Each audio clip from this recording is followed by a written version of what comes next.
Assalamualaikum warahmatullahi wabarakatuh, sahabat sekalian, para santri yang berbahagia. Kemarin ada salah satu netizen yang bertanya kepada saya, merespon video saya sebelumnya bahwa saya selalu mengatakan kepada seluruh umat Islam kalau bingung mau ikut siapa, karena hari ini semuanya klaim paling benar, klaim paling sunnah, klaim paling dekat dengan ajaran Nabi ya. Kalau bingung, maka selalu saya katakan ikutilah mayoritas. Kemudian salah satu netizen bertanya, Pak Ustadz, kalau saya hidupnya di Iran apakah harus ikut Syiah dan segala macam ya. Oke, saya ingin menjelaskan tentang hadis yang sangat masyhur dan selalu disampaikan oleh para ulama kita, ulama Ahlus Sunnah wal Jamaah. Hadis yang diriwayatkan oleh Ibnu Majah, dan hadis ini juga sering disampaikan oleh Gus Baha, juga disampaikan oleh para ulama atau dai-dai yang lain tentang bagaimana seandainya kita bingung harus mengikuti ulama yang mana. Maka sebagaimana hadis yang diriwayatkan oleh Anas bin Malik ini, Rasulullah SAW bersabda, "Inna ummati la tajtami'u ala dhalalah. Fa'idha ra'aitum ikhtilafan fa'alaikum bisawadil hadam." Yang artinya, sesungguhnya umatku tidak akan bersepakat di atas kesesatan ya. Umatku secara keseluruhan maksudnya. Maka apabila kalian melihat perselisihan, wajib atas kalian mengikuti golongan yang paling banyak. Nah, kalau kita melihat statistik umat Islam hari ini di seluruh belahan dunia ini, ya mayoritas adalah pengikut Ahlus Sunnah wal Jamaah.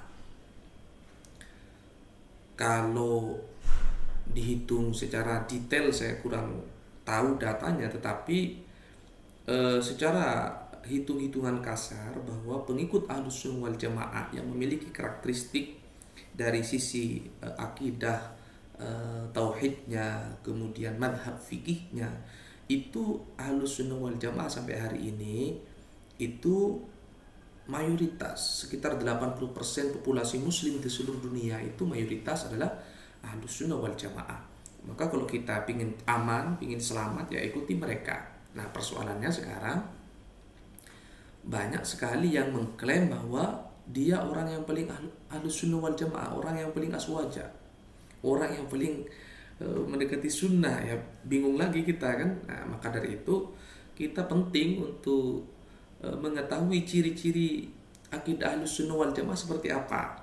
Nah, saya akan memberikan ciri yang sangat sederhana, yang mudah difahami.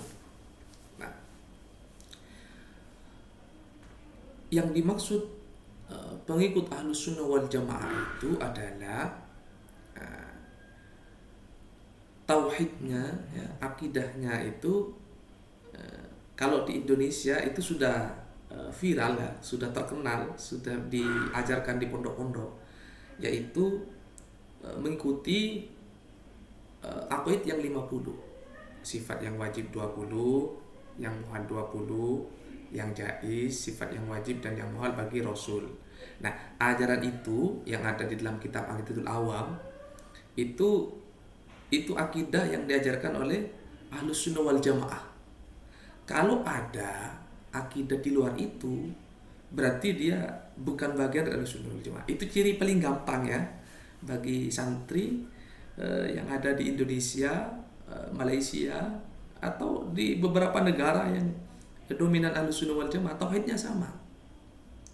Nah, misalnya kalau kita jabarkan lebih rinci tentang salah satu sifat Allah, bahwa Allah itu mukhalafatuhu lil hawadits. Allah itu berbeda dengan ciptaannya.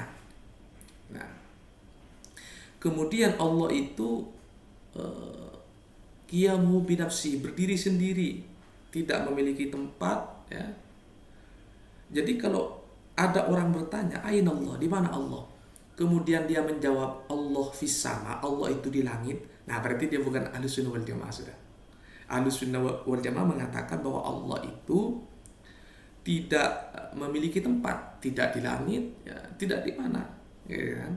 Jadi Allah itu tidak bergantung kepada makhluknya. Qiyamuhu binafsihi. Allah tidak membutuhkan tempat. Ya. Memang ada orang yang setiap hari itu ngeklaim paling sunnah, bahkan membid'ahkan kelompok lain, ya. Tapi keyakinannya ketika ditanya Allah itu di mana, ya di langit dia bilangnya. Ya Allah itu ya punya body, ya punya fisik seperti kita, ya. Itu jelas itu. Mereka itu bukan bagian dari Ahlus Sunnah wal Jamaah.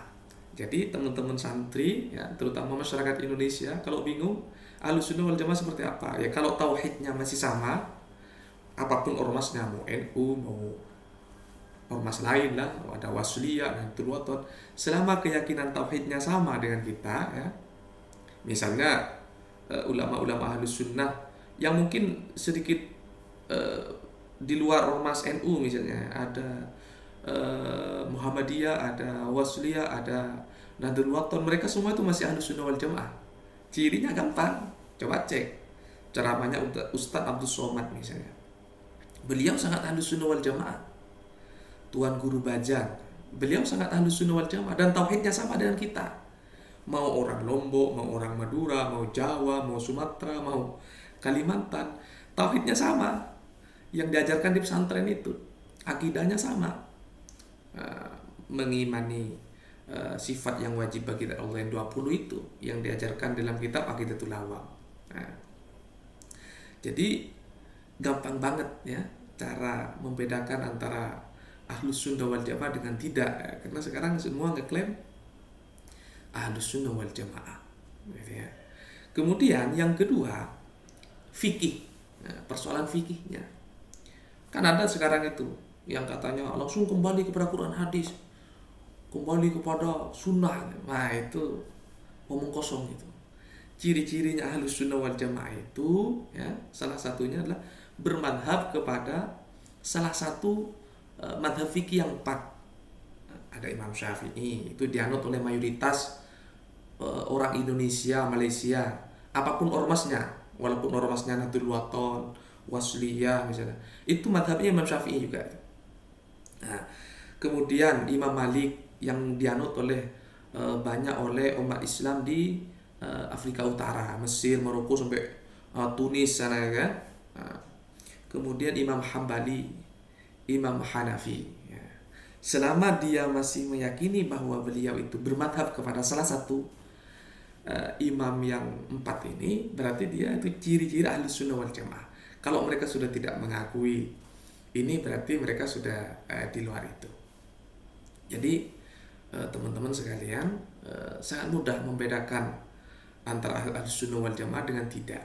Yang pertama, untuk ngecek ya, kebenarannya itu dari sisi akidahnya, yaitu akidah yang selama ini sudah diajarkan oleh ulama-ulama kita, kiai-kiai kita, guru-guru kita di pesantren. Jadi kita nggak usah bingung ya. Maka dari itu, kalau pengen belajar agama yang benar, jangan di internet, karena di internet itu gurunya di mana-mana, susah membedakan ya. Semua penampilannya seperti orang paling Islam, penampilannya pakai jubah, pakai udeng segala macam. Kalau pengen belajar agama yang benar, ya datanglah ke pesantren. Kalau tidak sempat datang ke pesantren, ikutilah ceramahnya kiai-kiai yang dari pesantren itu. Di Indonesia banyak sekali pesantren. Cari katakanlah pesantren yang besar-besar ya. Ada pesantren Tebu Ireng, Lirboyo, kemudian pesantren-pesantren yang lain ya. Dan itu semua mengikuti akidah Ahlus Sunnah wal Jamaah. Nah, oke teman-teman, sebagai penutup dari video ini saya sekali lagi menegaskan bahwa yang dimaksud hadis tadi itu mengikuti mayoritas itu adalah mayoritas umat Islam di seluruh dunia. Kalau di suatu tempat mayoritasnya golongan tertentu ya,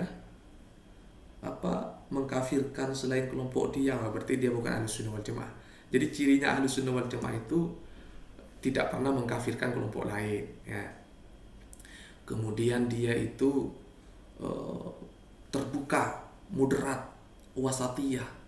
Pikirannya itu lebih mengedepankan diskusi daripada emosi. Ya.